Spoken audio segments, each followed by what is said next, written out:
There we go. Hey, what's going on, guys? Can you see us? Can you hear us? Yo, what is up? What's up, what's up, what's up?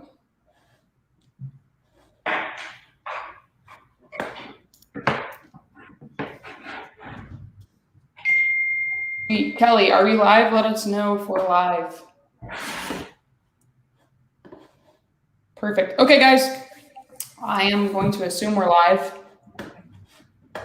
Yeah, we're live. Sweet. Cool. Hey, guys. So welcome to the first Friday with Caroline and Nick. I'm Nick. That's Caroline. Isn't she beautiful? Look at that beard. I'm just kidding. I'm Caroline. This is Nick. We run the JV department for Pace and Cody. Let me move where I'm looking. Nick, you want to introduce yourself? Well, I guess. Yeah, absolutely. So my name is Nick Newling. For those of you who don't know me, I've been on Pace's team since I would say end of February, so almost a year. Started off doing acquisitions, did that for a couple of months, and then transitioned into opening up a new market, Florida. Some of you guys may know that. And as of recently, started running the JV department. So I'm the one that you guys are sending your leads to. So if you guys have anything under contract, you're submitting it in. I'm the one that runs the numbers and, communicates with you guys if it's a deal. Cool. And guys, I am also a sub-2 student. I was picked up to be on the acquisition team, and I've moved up with Nick. We are now doing the Dispo and JV department together. So if you send deals our way, I work with our buyers, and I help market them out and sell our deals. So that's kind of the long and short of it. And also in the sub-2 mentorship, I'm not sure if our intro went live, but I run the daily dial in the sub-2 mentorship every weekday, and we cover role plays, we overcome objections, answer questions, and we really set everybody else up to get deals locked up. So if you are a sub-2 student, what's up, guys? How's it going? If you're not a sub-2 student, peace. Welcome to our live stream here. So yeah, we're gonna just get into questions unless anybody has anything in the chat here. One other thing that I do want to mention is I believe whoever asks our best, let me read it off here. Whoever asked the best question on our stream today, I'm gonna pull a list live for you guys. It'll be skip trace. So if you guys have really good questions, I'm gonna pull a list for you guys live right off of BatchLeads. So I want your juicy questions for Nick and I to answer. Cool. All right, so we're gonna go off of the questions that we got from the Facebook page. And the first one we're gonna ask actually, and I'll have Nick answer it. What is amortization, Nick? That was a question somebody had. Yeah, so amortization is typically referred to as like a schedule. Essentially, it's when you include interest into it. How does that interest get broken down over time? So usually it's a steady payment. That's something like 30 years, 15 years. So an amortization schedule shows the pay down every single month. What's going on? What's going on? Great. It's just it's a schedule of however many years that you're, making payments, and it shows the amount and what interest is paid down, what principal is paid down, those kind of things. Perfect. Nick, can you turn your sound off of your phone? I'm hearing that pretty well. My phone? Yeah, or maybe it's your computer. I hear it when it pings. Yeah. Not a problem. Okay. Sweet. What's going on, Aaron? How's it going, guys? Okay. So next question that we're going to get into here is what do we do on a day-to-day basis? I mean, so Nick, I know you're working, your phone's probably going off right now from all these deals coming in from JV opportunities. What does your day look like? Yeah, so my day is essentially looking at who sent in deals the previous day. So a lot of my day is spent underwriting, communicating with wholesalers that let's say we agree to start marketing it out to them. I communicate with them and let them know where we're at. Typically, we have about a 5-day schedule. First day is like we send it out to some of our preferred buyers. Second day, we send it out to maybe buyers that are also preferred but not on the VIP list. And then third through the 5th day is we just blast it out to everybody and anybody. Most of our deals get sold within the first 72 hours. But yeah, a lot of my day is spent comping, running numbers, communicating with the wholesalers. If somebody's like a new wholesaler, I'll kind of help them, walk them through the process. Sometimes I'll even get on the phone with the seller and call their sellers and help close. So it's just a lot of things, right? I not only work with a wholesaler and run the comp side of things, I also, help with closing and title and pretty much everything. So yeah, my day-to-day is just a combination of all of that. Just providing value, educating newer wholesalers on creative finance and things along those lines. Awesome. So you help from you can potentially help from start to finish if they have a tough seller or an objection they can't work through. Yeah, Great. absolutely. I mean, especially if it's somebody that's newer, most seasoned people don't need that kind of help unless it's like a creative finance and they're just new to it. But I can do the whole 9 yards. I can talk to sellers, help negotiate the deal. I can even handle the paperwork side of things and just everything start to finish. We also try to do the thing with some local investors, like people that are just struggling to get their first deal or struggling to get consistent deals. We are buyers in most of these markets that we work in. So the biggest thing is we don't want to just buy your deals. We want to help you get continuous deals. So I've even gone as far as giving out data to people that we skip traced. And that's been a big help to them so far. So Nick, tell me about that data that you're giving out in your skip tracing. How does that work? Yeah. So it's just anything local. So our initiative is, again, we want to not only buy deals, but we want to help you guys get deals and actually build a business. Now, in order for that to work, like we want to give you data, you work it. I'll be on the phone and like help you if I need to. I'll run the comps. And then also we're your buyers too on anything. So the way it works is, if you guys reach out to me, I'll typically schedule like a call and, let you guys know like exactly how I would target the list, right? Let you know how I would call it, how often I would call it, what would I say, just some of the best practices. So you guys are getting a little bit of our acquisition department, our disposition department, our underwriting team, our TC. You guys are getting that entire side of the business at no cost. Really, the only cost is you guys just got to put in the work. So I would love to schedule a call with you guys. I'm probably going to do another round this upcoming weekend or maybe next weekend, depending on how much interest we have. But I would get on an initial Zoom. And if you guys are continuously putting in, records and I show, hey, you guys are being effective, you've generated 10 leads out of the list of 5,000.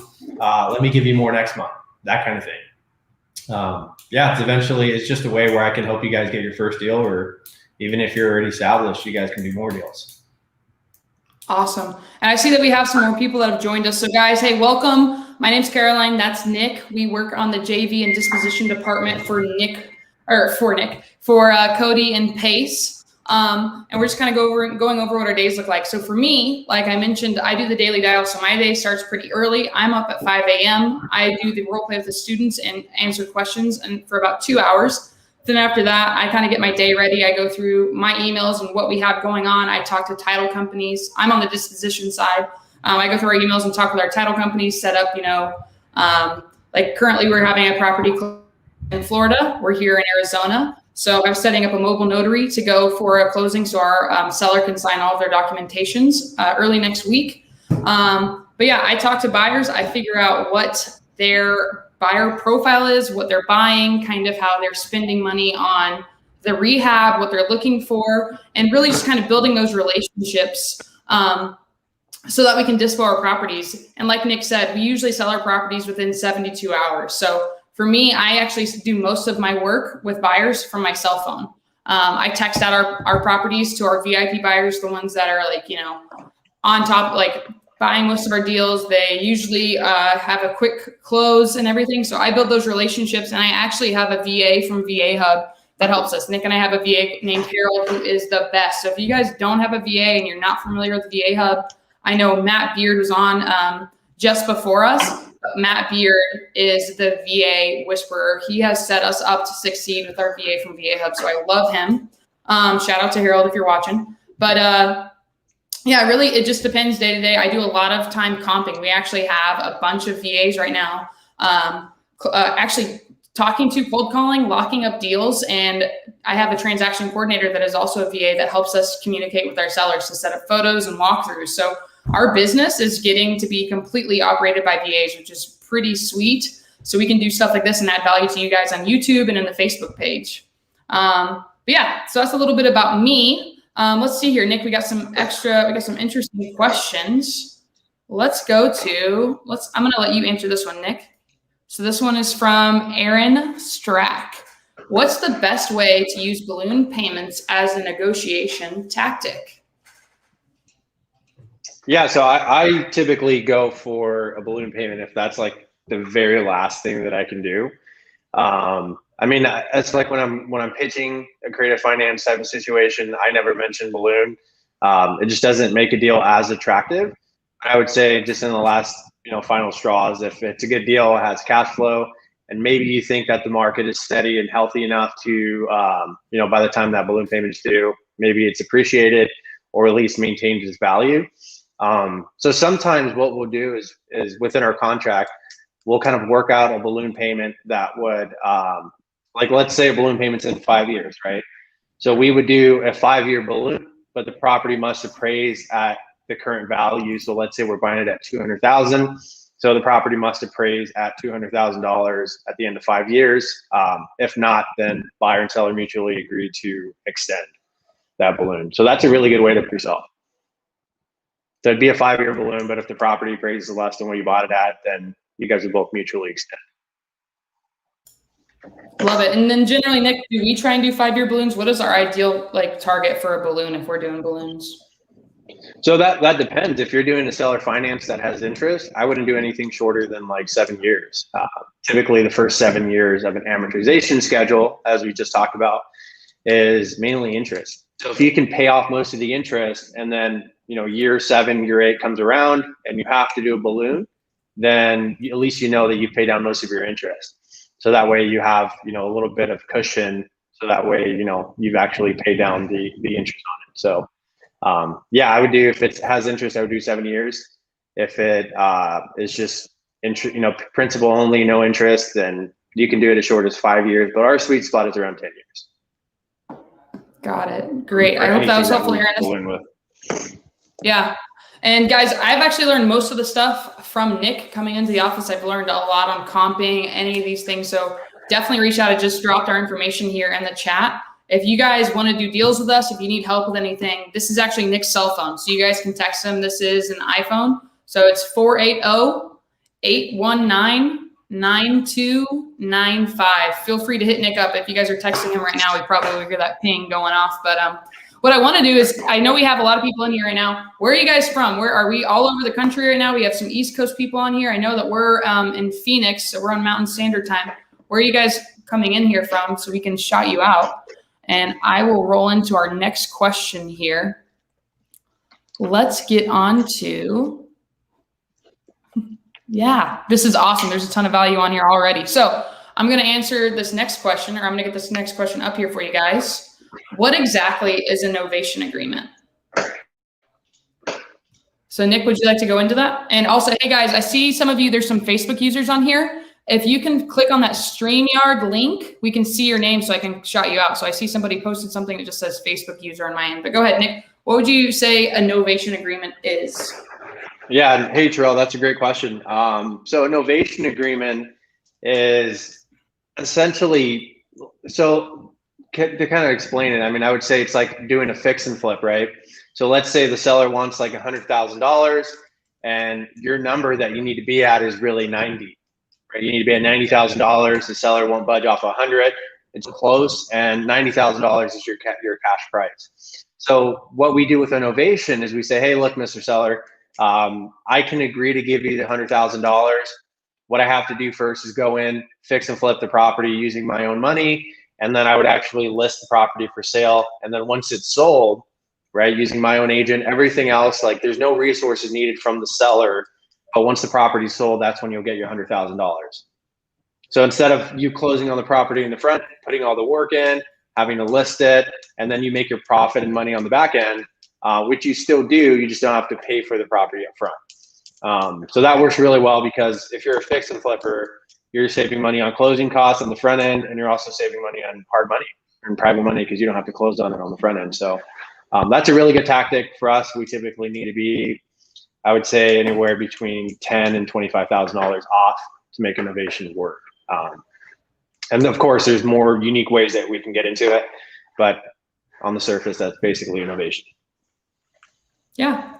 Long and short of it, that's great example there. And just like Kelly said, guys, if you guys like this and this has been beneficial to you, this is kind of what we cover in the Daily Dial. So if you guys like these, if you want us to come live every Friday and answer questions for you guys, feel free to hit that like button. And if you're not already subscribed to Pace's YouTube page, first of all, what are you doing? And second of all, subscribe so you guys can be notified when all this happens. Yes, I can see you now, Dolly. Thank you. I can see you now. Great stuff. Awesome. I see we got some people in here from Delray. I know that area, Delray, Florida. We got Phoenix people. Aaron's in here. I see you, Mark. We got a bunch of sub 2 in here. Phoenix, Johnny. This is sweet. We have people all over the place. Dallas. Love it. I love it. Darren's on here from Ohio, representing the Midwest. There we go. So look, I'm going to bring this property up, or I'm going to bring this question up right here. Here we go. So Nick, what would you say to this? And this is going to actually be from Dolly now that she has her name on there correctly. Can you subject to a property that needs a lot of work but has equity? Great question. So you can subject to just about anything. The only question is it a good idea? I think that's the way I would word that. Yeah, you can subject to it. So I would say if you're looking at a deal and let's say it has a ton of cash flow potential, let's say it's like in a really good area of downtown and you can Airbnb it, just tons of cash flow potential. So when we look at, let's say an entry fee, right? Let's back it up a little bit. Our entry fee is typically like cash to the seller, arrears, and then rehab and closing costs, other things like that to actually get into the property. So that would mean our entry fee would be really high. But if we're cash flowing a couple $1,000s a month, and let's say we have a $25,000, $50,000 renovation, that might make sense, right? So it depends on the person that's buying it.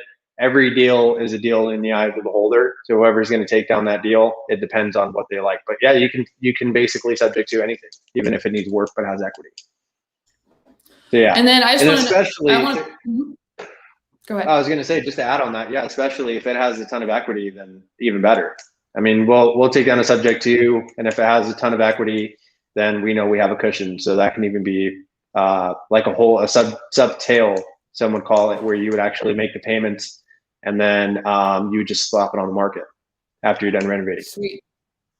I love that. And then Nick, so can you kind of go into a little bit of what is a subject to? Like what is a hybrid and what is a subject to? Like what's the difference and what's seller financing? Yeah, absolutely. So subject to is where you essentially take over some mortgage payment.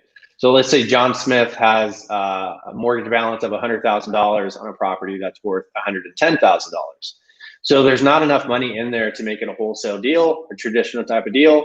So what we say is, hey, you owe $100,000. Your payment's $1,500 a month. We have the potential to rent this at $2,000 a month or so, right? So there's $500 in cash flow per month. So what we do, Mr. John Smith, is we would actually take over that $1,500 a month payment. So the $100,000, it stays in place, meaning it stays in your name. We just come in and take over the payment. So instead of you having to make that payment, we make that payment. And that works out for a lot of people. So the reason why that works out is he owes $100,000, but it's worth $110,000, right? If he were to list it on the market, closing costs alone would take away that, closing costs and commissions would take away that $10,000 equity, right? Because it's not a whole lot of equity. So that's why subject to works really well in those type of situations. So a seller finance is where somebody doesn't have a mortgage in place. So they have it free and clear. They don't have any debt against the property. And we essentially agree to give them the price they're looking for, which 9 times out of 10 is close to retail. And there's some motivation there. So we give them the price you're looking for. We say, hey, we'll give you the price you're looking for. We just need to structure it on terms. And then as far as us talk terms, we'll talk about like the length of time and then what type of monthly payment they would like every single month. We never mention interest, never mention down payment because those things kind of slow down a deal or make it not a deal, right? If they want 5% interest and 20% down, it's probably not a deal. Yeah, so essentially we create a mortgage per se. So we talk about amortization that applies to subject to properties. Anything that has a mortgage has an amortization schedule. So we would essentially create our own note. So for example, typical mortgage is 15 to 30 years. you would say, hey, for 15 years, we'll pay you $1,200 a month at 0% interest. And then that's essentially our mortgage that we created. Awesome, So guys. I want to. hybrid, Yeah, go ahead. yes. If anybody has any questions about any of those. Yeah, guys, do you guys have any questions about this? And what I also want to know, is this valuable? Did you guys know this about subject to and seller finance? Are these the kind of questions you want us to answer? Is this helpful? Can we get some yeses or nos in the chat here? Is this helpful? Yes or no? I'm gonna let you go into hybrid while they answer some stuff here. Awesome. So hybrid is kind of a combination of both. So in the first situation, subject to, I talked about a low equity situation where they owe $100,000, property's worth 110, doesn't work for anything other than subject to. Seller finance is basically where we create a note, they have 100% in equity. Well, what happens when they have a mortgage but they have equity? So going into kind of a sub two hybrid, that's both seller finance and subject to. So we agree to take over their mortgage payment. And there's so many different ways that you can structure this. So of course, creative finance is just a big umbrella. This is something that falls under the umbrella. So we agree to take over their mortgage payment subject to, so we'll make the payment on their behalf. And then on top of that, sometimes we'll create a separate note. So it's a subject to note that we're taking care of. And then it's a seller finance note where we make their mortgage payment and we pay them a little bit as well every single month. So I call that equity installments, where it's just their equity being paid in installments over time. Awesome. Yeah, so that's essentially what that looks like.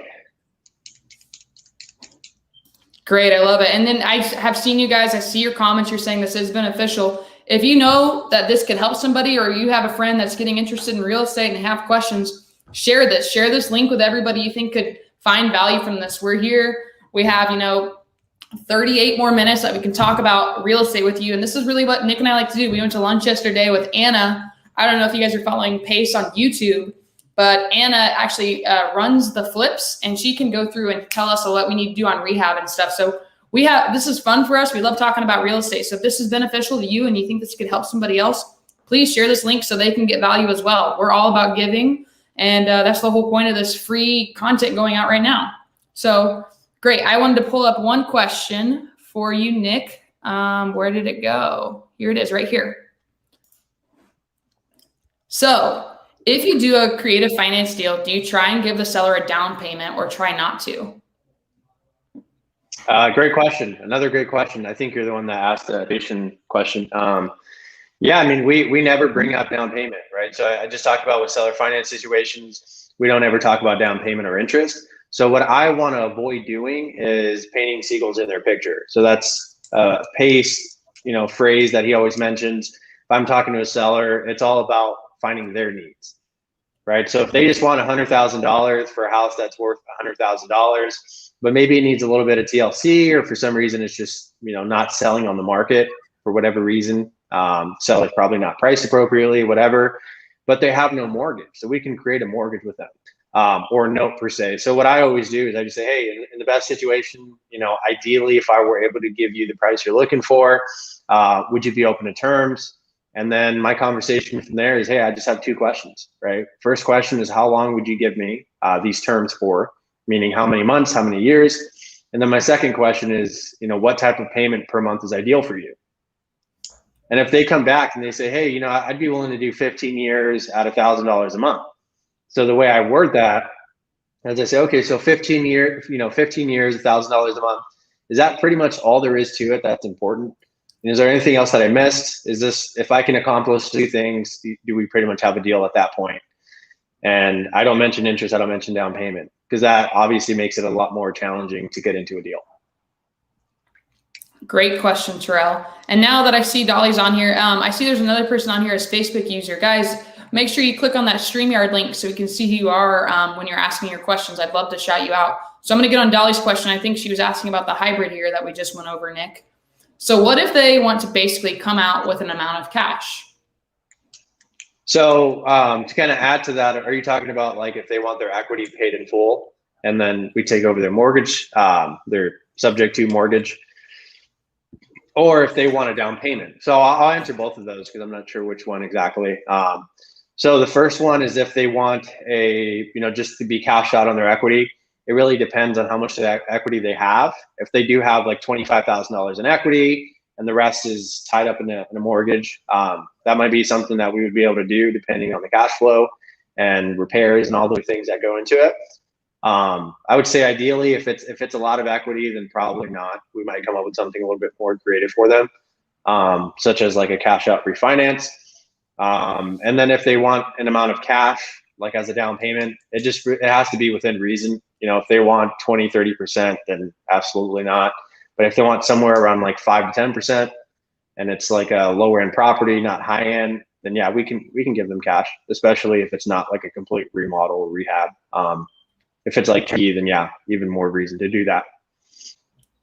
So generally we can give more if, the main thing that we're looking for is cash flow and if the numbers make sense for us. So the nice thing about creative financing, think of it as levers. So if we're going to give you a higher down payment, then we're going to have a longer term. Like we can move things around so it works for us. But at the end of the day, we're looking for cash flow and we want to buy properties and get them for the depreciation.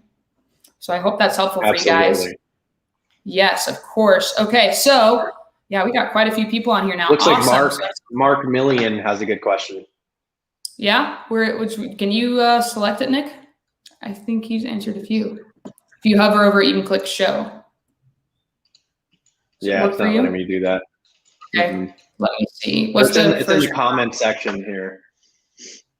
I'm finding it hard to word correctly. That one? Yeah, that's a good one. Perfect. Here we go.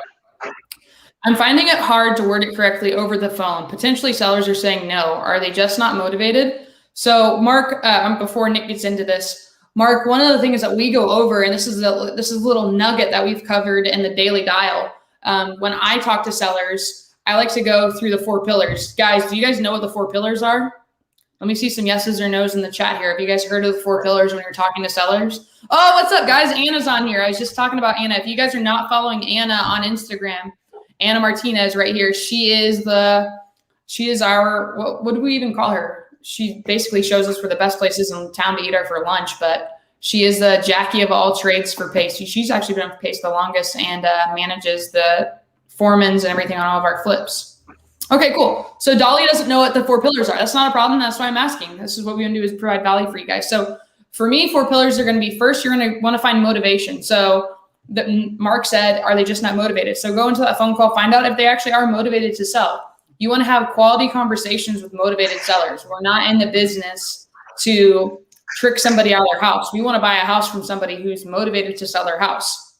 That next pillar would be timeline. We want to find out when they want to sell their house, because for our team, for Pace and Cody's team, we're actually, we're doing about 10 properties a month. We have a lot coming through. So we want to make sure that we have the cash allocated to buy those properties. So if you're not ready to buy or sell this month, we want to figure out where you're going to be in your timeline for us to sell so we can have that cash allocated.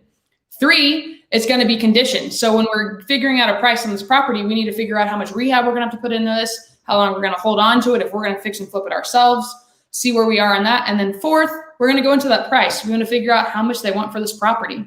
So I just wanted to cover the 4 pillars for you really quickly before I let Nick talk about how to word it correctly over the phone to motivated sellers. And if you guys were not on our last cucumber challenge, we did a sellers, we did a team competition from our acquisition department, and Nick brought it home at the very end of our competition, locked up a deal in like the final hour, got a contract out, and that's in Georgia right now. So we're working on that property at the moment. But Nick, how would you, let's give them a little bit of insight. Let's not give all of our trade secrets away, but what would you say? How do you figure out if they're motivated?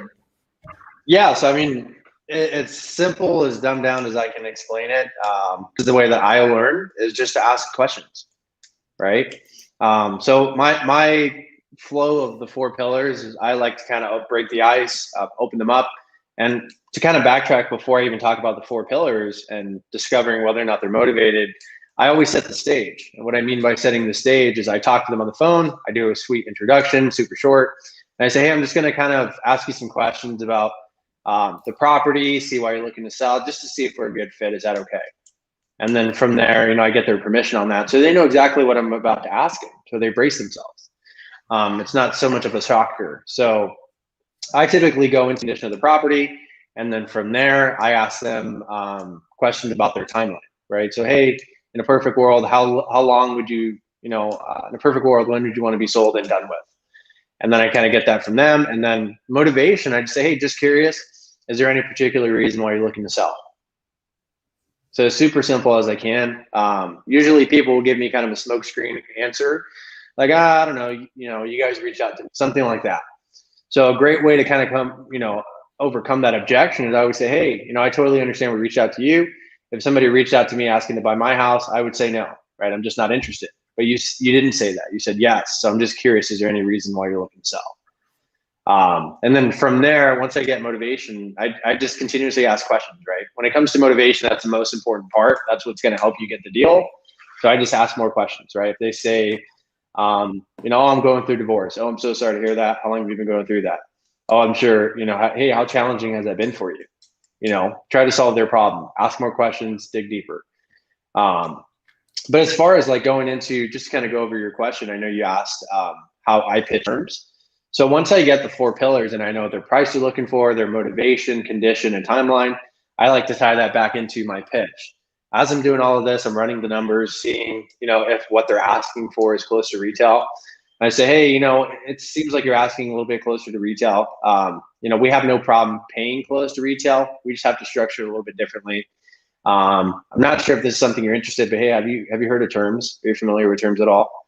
And then depending on whether or not they're familiar with it, if they are, then I just kind of talk about a little bit about terms. Hey, terms really work 2 ways for us in our business. The first way is we basically, the 2 differences is whether there's a mortgage or not. So that's the way I would leave it. And we structure terms 2 ways, and it just depends if there's a mortgage or not. Are you still making payments, or is this property paid off?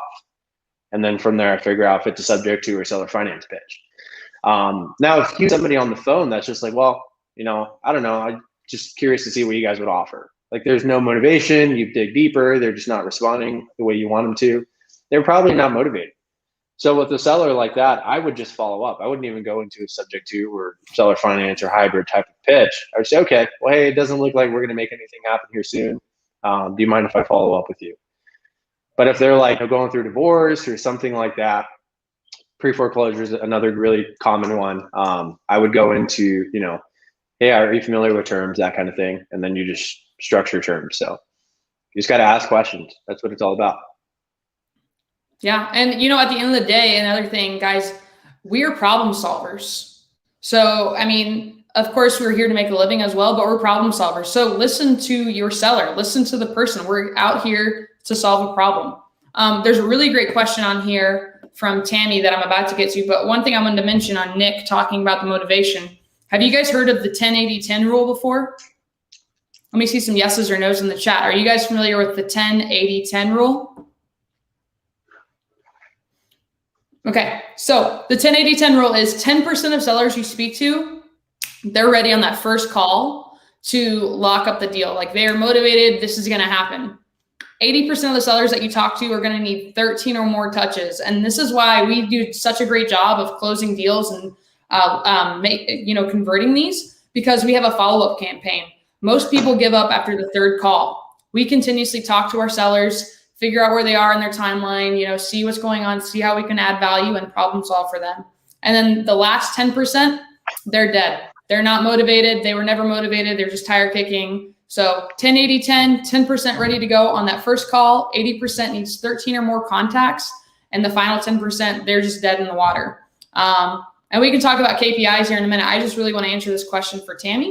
So Tammy has this question. She says, I've been doing driving for dollars.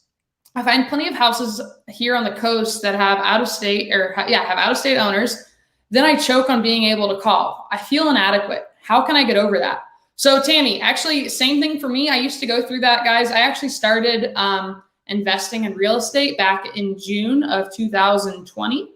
So I haven't even been doing this for a full year, but I had the same thing. I would get nervous. I didn't want to talk to people. What ifs? This seller isn't going to like me. I'm going to trip up. I don't know what I'm saying.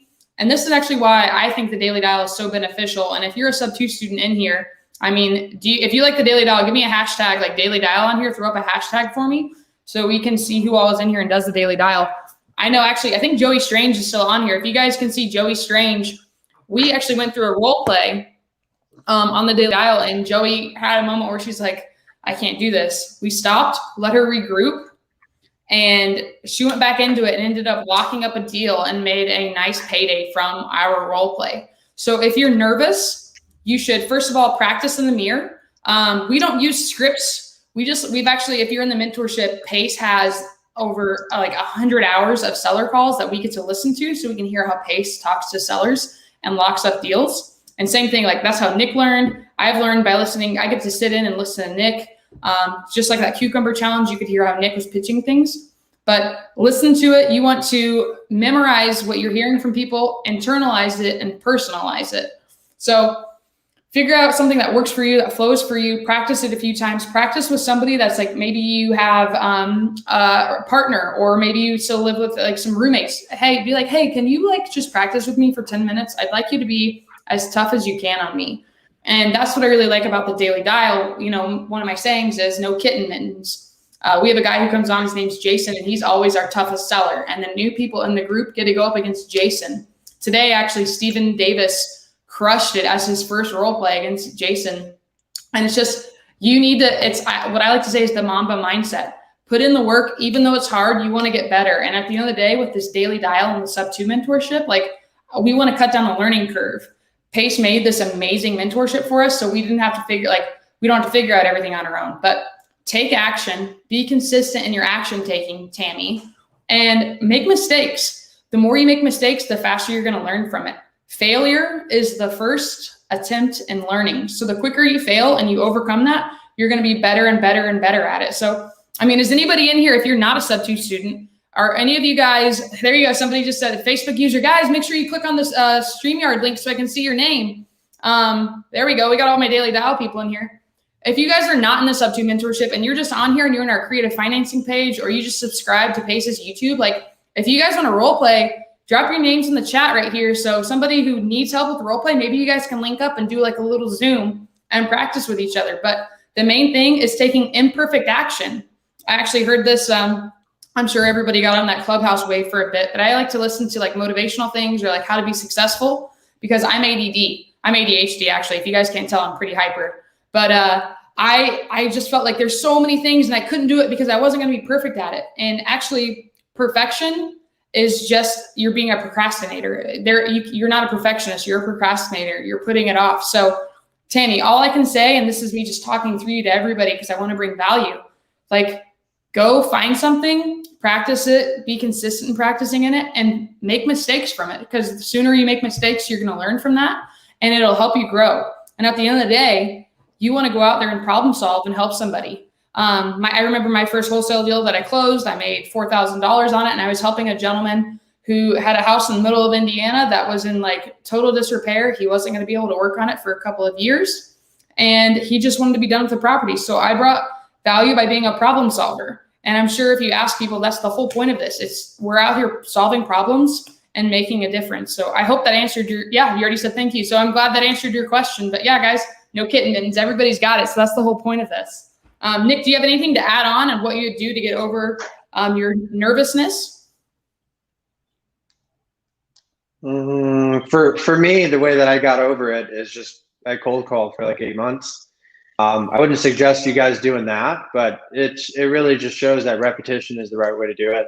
You just got to talk to people, like Brent Daniels always says. But again, though, like if you think of yourself as an investor, because hopefully the goal why everybody's getting into wholesaling and real estate and all this stuff to make quick money and turn paper, hopefully the goal is to actually become an investor. So if you think of yourself as an investor, you analyze deals like you're an investor, and you talk to homeowners like you're an investor, you're going to sound so much more confident. For me, that was the biggest part, is I started thinking like an investor.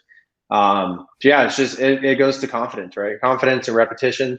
Those are the two biggest ways to get over the hump of making a call, right? I used to be really, really nervous on the phones.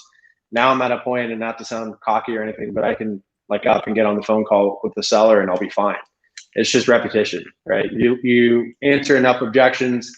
Even if you mess up completely by starting out, you answer enough questions that you just get confident answering them over and over again. It's exactly right. And I just saw, I'm trying to find my comment before. Somebody just asked how I can get a hold of Nick. And I was trying to repost my little comment on here. Nick, say your phone number one more time for me, please, while I pull up Yeah, that so you chat. guys can, Get a hold of you. yeah, it's 480-819-9295. So you guys can call or text me anytime. I'm available just about 7 days a week. Sundays might take a little bit longer to respond because that's the day that I prep. Yeah, but basically 7 days a week at any point in time, you guys can text me, call me, let me know if you have a deal or any questions or anything in particular. Yeah, send deals to Nick, of course, yes. Okay, and I saw somebody say that I'm in the Phoenix market. I think I need to move to a different market when investing. Guys, the deals are out there. It's really just a numbers game. So the national average is for every 50 leads, you're going to get one deal. So, I mean, the reason why the VAs from VA Hub are working for us is they're hitting their numbers every day. Like our VAs are making 150 dials a day. And I'm actually probably going, if I go over to my Slack channel right now, I probably have 1 million properties to comp right now because they are just consistent. They work at it. They go through they've done their practices and they hit their numbers. And there's sometimes where I'm like, Nick, I need you to help me comp. Like I spent most of yesterday comping, and I'm actually teaching my VA how to comp so we can comp properties faster. So that's the best part about VA Hub. You have a CSM who will manage your VA and help coach them. So they get the training. Your VA from VA Hub will get the same training as our VAs that Pace, Cody, and Matt have. So I cannot say enough great things about VA Hub, but like this gives us, Nick and I, free time to come on here and give you guys free content because our VAs are busting their butts right now on the phone. It's like probably like 3 a.m. for them, and they are just, they're workhorses and they're amazing. So I just want to say, if you stay consistent and you're in the Phoenix market, like hit your numbers, door knock, drive for dollars, use the Batch Driven app. I mean, it's amazing. There's so many opportunities. You just need to be consistent. So start taking action and be consistent in your action. So stick to one thing. If you're going to cold call, Nick and I both started out cold calling. Cold call and be consistent in your cold calling. Call for 3 hours. And this is what I mean, if you're from the Daily Dial, you've heard me say this, but I would have a hard time. It'd be daunting to me. Like I have to sit down for 3 hours and call people. My ADHD brain couldn't do that. I can't sit still for 3 hours. So what I do is break it up into 50 minutes of dialing, 10 minutes. I'm going to get up and be ADD. I'm going to go look at the squirrel outside. I'm going to go stretch. I'm going to go do what I need to do. And then I'm going to come back and just have a timer and be focused for another 50 minutes and do it again for 3 times. So I hope that's beneficial for you guys. There you go. I'm just reading some comments about the Daily Dial. Awesome. Best mentorship on the planet, guys. Yeah, definitely. If you're not in the mentorship, you should try and join in. I know Pace and Cody are really selective on who they let in. I think they only let in like maybe 10 people a week. But yeah, it's great. Nick, are you seeing any good questions? I want to make sure that I'm not missing anybody. What do you use to comp? By Bruce B. There we go. Okay, what do we use to comp by Bruce B? So Nick, why don't you tell us what we use to comp? Yeah, so first and foremost, if you can get access to MLS in the market you're working, that's by far the best way. It's most accurate and up-to-date data. I mean, second, I would really like, let's say I'm in a virtual market, right? We're in Georgia and Florida. Batch has been really the best tool to comp. I mean, it's a little bit more in depth. You can build radiuses and stuff. I've seen other comping platforms out there. But Batch is just super easy. It gives you kind of an estimated value, and then you can run the comps and see if that value is, actually what it says the estimated value is. So Batch all the way. Batch all the way. I love it. Yeah, it's great to comp. Did you guys know that you could comp on BatchLeads? Were you guys familiar with that? Great. I'm glad to hear this is helpful, guy. I'm loving this. Awesome. Sweet. Oh, look, Pace must be on here. Just said great work, guys. Awesome. Let me see. I'm going to try and load this up for you guys. I know we have quite a few people on our Wi-Fi here. I want to make sure I can pull up BatchLeads. I was going to show you guys how to use that comping feature. Perfect. I see Donovan's on here. What's up, people? Sweet. Yeah, Freddie's willing to role play, guys. So reach out to each other. Send your information. Repetition is key, just like Nick said. But yeah, go. The biggest thing is one of the things I've heard is go get your teeth knocked in. Like get your teeth kicked in. Go learn. You're going to learn from failure, and that's really going to help you get better. Here we go. I'm going to pull this question up here. Nick, is there ever a time that you turned down a deal from a motivated seller? I mean, it depends, right? If they're motivated, but they're just on another planet in terms of reality, then yeah, we'll turn down a deal in that situation. But if they're motivated and and again, the only time I would ever turn down a motivated seller is if they're not willing to change their set a little bit in terms of making a deal happen. If you put a motivated seller in front of us, I mean, we have so many different tools in our tool belt. We can find the right solution. The only thing is whether or not the seller is going to actually listen and hear us out. So yeah, that would be the only time, is that the seller's just not willing to work with us. And, you know, another thing, sometimes when we comp a property, like we actually had to turn one away the other day. A seller didn't tell us about a bunch of liens and back taxes, and I can't remember the exact details on the property, but we had it locked up too high. So he was motivated at a certain price, and we're like, well, this doesn't work. You know, we didn't know it needed this much work in our inspection period and all of these liens, you know, we're going to need to come back down. So he was motivated, but exactly what Nick said, you know, he was in a different reality where he thought he could get us basically almost retail number for a property when it just didn't work for us. So I'm trying to come in here and find your questions so I can get you guys a list. Nick, we got to pay attention and see who has the best question on here so we can pull a list for them. Here's a good one right here. Wow, Terrell has a bunch of good questions. This one I'm going to pull up. What response do you have if the seller asks what is the benefit to them of seller financing / sub 2? Yeah, I mean, one of the biggest benefits of, let's say, sub 2, right? It depends on the type of situation they're in. So I'll go to subject to, let's say the motivation is they're in pre-foreclosure. If they were to sell their property, like let's say they're already in the pre-foreclosure process, if they were to sell it through a realtor or a cash offer, that doesn't really do anything to their credit. So that's a big point is hey, in order to kind of help build your credit back, because maybe you want to buy a property down the road, I would suggest having us take over the mortgage payment by us continuously making payments and catching up the arrears. That actually helps your credit.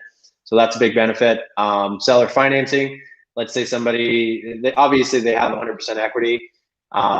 So it's a good tax benefit because they avoid like capital gains. Obviously you don't want to give tax benefits or tax advice to your sellers. So I would always tell them, hey, check with your CPA. From what we've seen is you'll be able to avoid some capital gains or big tax hits. The reason for that is when we're making payments every single month on a seller finance, it's actually taxes ordinary income. So they'll be taxed every single month instead of the entire, balance. Same applies for like subject to hybrid. If we're paying them on just the equity, that's another big benefit is, taxes. Let's say it's like an out-of-state seller, right? I'll just go through a couple of examples. Now the state seller, and they want the income of a rental property where they don't have to manage a tenant. They don't want to have to do that. So they might be okay with taking a little bit less monthly instead of like going off the rent rate, but they don't have to manage a tenant, right? When we buy a property subject to seller finance, typically the goal is to put a tenant in there, either just a traditional tenant or a lease option tenant. So we manage the property, we take care of the property, we take care of the taxes. And if it's a seller finance type of situation or a sub 2 hybrid, we would actually pay them on their equity every month too. So they'll have long-term income. Awesome. And then I'm going to do one more question here, and then we're going to pull a list, but this is a great one from Alan Ramirez. Can you do creative financing in every state, or is there any state that has some restrictions or just can't do it? So before I let Nick chime in here, creative financing has been around forever, guys. It hasn't just popped up today in the last few years. This has been going on for hundreds of years. People will seller finance their properties. So as far as I know, you can do some sort of creative deal all over. Again, I am not a lawyer and I don't know every law in every state. So don't hold me to that, but I am like pretty sure you can do creative financing everywhere. Nick, would you like to chime in on that before we choose the best questions to pull a list for? Yeah, I mean, so kind of like Caroline said, I mean, obviously we don't want to give advice and it depends. There's new regulations all the time. But from what we've seen is it's something you can do nationwide. Have you heard of people doing it in other countries? right? So you can do pretty much anything and everything. The only difference is what type of paperwork do you use. For example, like a performance deed, other states it's called a deed in lieu of foreclosure. So it just depends on which state and what document you actually use. But yeah, as far as we know, there's no state we can't do it. I've heard of people doing it in Alaska. I've heard of people doing it in Hawaii. We actually have students in Hawaii that do deals locally. Yeah, so there's no state that I've ever heard of that you can't do creative finance. Perfect. All right, guys. So we have 10 minutes left. I want to see some more yeses or nos in the chat. Was this a helpful little pop-up Friday with Caroline and Nick? Do you guys like this? Would you like to see this happen every week? Hey, Caroline, can we answer just 2 more questions here? Actually, just one more. Go for it. Do you have some questions? Go for it. Yeah, Johnny Sanchez. I don't know if you want to pull it up here. Johnny Sanchez. There's 2. Can we do both of them? Let's do the first one. All right, here we go. If a property is subject to and payments can no longer be made, does the original owner take back responsibility of the payments? Great question, Johnny. Johnny's actually local here in our market. He does a ton of land deals and stuff. So nice to see you on here, bro. Yeah, so to answer that question, from my understanding, I think you're asking like if we take over a property subject to and us, let's say we take it down, we can no longer make payments. So the way that we kind of ease a seller, like let's say they ask that question, hey, what happens if you stop making payments? Super common objection. We usually put like a performance deed in place. In other states, it's called a deed in lieu of foreclosure. So essentially what that is that it's an agreement. So to kind of backtrack a little bit and give you kind of an overview of what we do when we do these subject to deals, is we actually have a loan servicing company that makes the payment to the lender. They also make the payment to the seller if there's equity or if it's a seller finance, but we're talking about subject to. So what we do is we set up a performance deed that essentially, let's say we're 1 month past payment, so 30 days past payment when it's due, the property automatically goes back into their name, and that's why they call it deed in lieu of foreclosure. So they get the deed back without a forfeit process. So yeah, to answer that question again, yes, if payments can no longer be made and there is a performance deed set up, then they would get title back and they would be responsible for the payments. Perfect. And then do you mean to pull up this other question, Nick, or should we announce our winner? Yeah, you can pull up the other question. I'll go quick into it. We'll do it for Johnny again. How does a due on sales clause apply to a property if I wanted to do a subject to, asterisk, not a sub 2 student yet? Yeah, so there's always this thing around due on sale clauses. I mean, if you think about the logistics and the actual like reason behind a lender wanting to do it, they would only really call a due on sale clause if you're not making payments, right? They might do a little bit of research, find out that the title was transferred, and then boom, you trigger the due on sale clause. The other reason is if you're just you're not using the correct paperwork. We spend tons and tons of money to have an attorney create the paperwork for us. So they're aware that that's something that can actually happen, and they sign off on disclosures. But a due on sale clause can apply to a property if you just mess it up entirely. But of course, there's always a chance that it can happen, right? We've seen it happen. It's never happened on anything that we've owned. So what we do is we put something in called equity assurance that basically protects us if there ever were a due on sale clause called due, where essentially we do like a refinance type situation. Perfect. I just see more people are asking where they can send deals to. So if you guys do have deals, I'm going to put the phone number up here yet again. This is Nick's cell phone. You guys will text him. This is an iPhone. You can text him. It'll come right to him. Has your phone been going off? Have you guys texted Nick yet? Nick, let me see. How many text messages do you have on your phone? You guys text Nick right now and say, dude, I have deals that I need buyers for. Like, let us know if this is beneficial. I don't have enough. Look at that. I need more. It doesn't you guys have at least enough. Just text me so I can save your contact. We just Send want to us make your sure deals, people are like, engaging.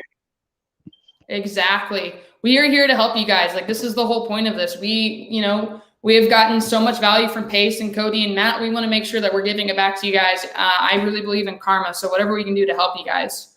All right, great. So I think it's pretty unanimous who our best questions were coming from today. So Terrell, if I'm saying your name correctly, Terrell Small, what area would you like me to pull a list from for you off of BatchLeads right now?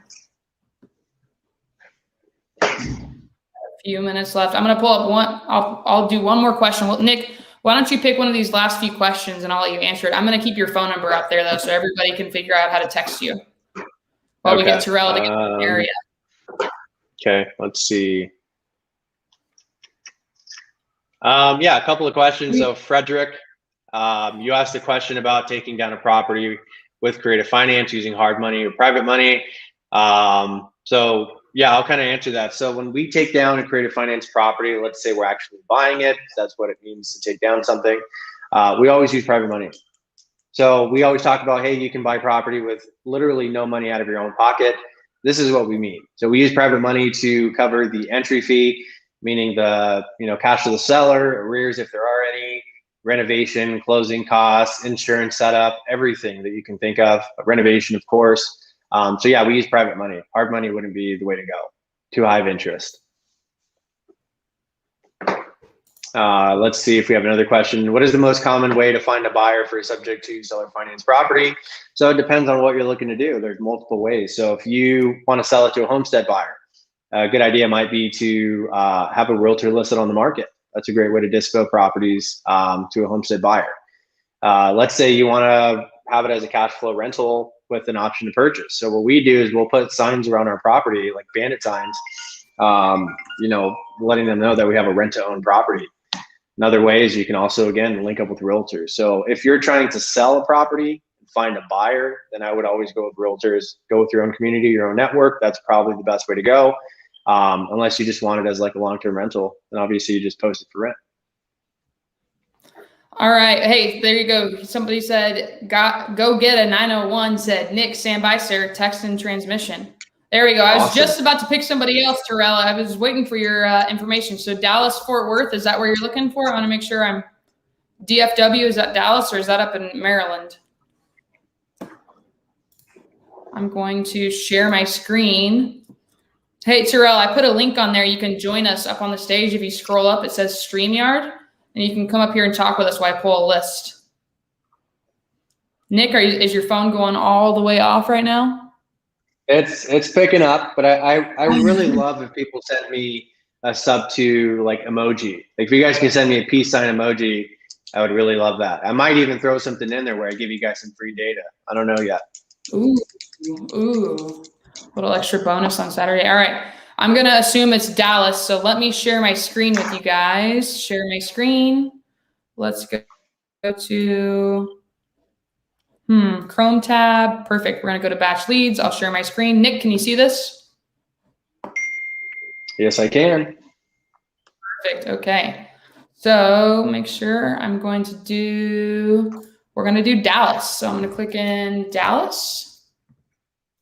Dallas, Texas is where we're going to go, guys. And this is BatchLeads. If you can see it up here, batchleads.io. So I'm just going to click on Dallas. Get this to pull up. What kind of list should we pull for Terrell? Nick, what do you think we should be pulling on here for him? What would bring value? I'd like to know a little bit more about what he's doing. Like if he's already established, he's already done a couple of deals, maybe a little bit more of a blanket list, meaning a combination of a lot of things. If he's brand new, hunting for that first deal, I would do like pre-foreclosure with like 30% equity, something along those lines, maybe 10 years ownership. Gives you the ability to do wholesale and creative finance with that same person, same list. There we go. I'm just trying to read the chat here. So Dallas, Fort Worth, thank you so much. Y'all are amazing. Got it. You got it. Okay. So help me filter this out again, Nick. I was trying to read comments. So we're going to do pre-foreclosure. Pre-foreclosure, I would do non-owner occupied. Would we do absentee or out of state? You can just do absentee. All right, absentee owner. Let's go down to, should we do single family? Yeah, single family. All right. This looks pretty good here. Let's go to pre-foreclosure. Status. Notice of foreclosure. And then notice of foreclosure and notice of default. Notice the default. Okay. Should I add anything else in here? Just see what we get on our first go. Ownership info. Ownership info. Okay. Length of ownership right there. So I would do individually owned, length of ownership. I would do 10 years. Okay. Anything else we should add in here? Let's see. Equity, valuation and equity. Valuation and equity. Equity percentage, I would do just like 25%. See how many that gives you. Great. Okay. Then we're going to apply our filter. So guys, this is kind of the same thing as creative financing. You can change levers, pull them around and see what you get. So we'll let this roll, see what we pull up. So originally we started with 311,000 properties. Let's see what happens when we got that really niche. 2 properties found. Wow. Okay, let's filter it up a little bit. So go back to filters. Let's see. So go ahead and go back to ownership info. Should we just change it to be any type of ownership or less years? Yeah. Well, do status, pre-foreclosure status. And just take off those 2. Just make it every one. All right. Okay, and then go back to ownership info. And then just make it any. No, leave it. I would leave it at 10 years, but just take off ownership info any. Got it. Yeah. So just and then see what that gives. Perfect. You. Yeah, because that's a cool thing too with Batch is we can actually skip trace. We can skip trace LLCs as well. Perfect. So there's 7,000 leads in there. So yeah, look at this. Donovan knows, guys. Donovan Richard, he is on the daily dial with me all the time. He is the GOAT and he's in the Dallas area. Great sub 2 student. All right, so let's pull this list then. Think 7,000 is enough or too much, or should we narrow it down a little bit? I would start with 5. I think 5 is a good number. 5,000. Mm-hmm. All right. So just do select properties. And then under custom at the bottom, do 5,000 at the very bottom. This thing? Yeah, type in 5,000 and then hit the check mark on the bottom. Perfect. Yeah, that one. There you go. There we go. Great. So now what we're going to do, I haven't really pulled buyers and stuff here. I haven't done this in a while. So I have those and then I just do add, right? Yeah. There we go. New list. This is going to be for Terrell. What is your last name, Terrell? I want to make sure I have this on here. Small.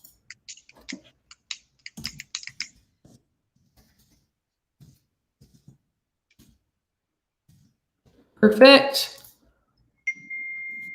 And then create tag. Friday with CNN. Perfect. Save. There we go. Perfect. So then what we're going to do is go over to properties. All right, I'm going to need you to walk me through this, Nick. I need to do search, right? So it may not be uploaded. So typically you'll get a notification up there on top. They'll let you know that it's uploaded. So it might take a little bit of time. That's perfectly fine. And then there's one thing I just want to show you guys while we wait for this to upload. Terrell, put your email in the chat so we can give you this list. Give me your email so we can send this to you as soon as we're done. But I want to show you guys how to comp on here. Let me just put down, let's just do a random property on here. So let's choose, let's see here.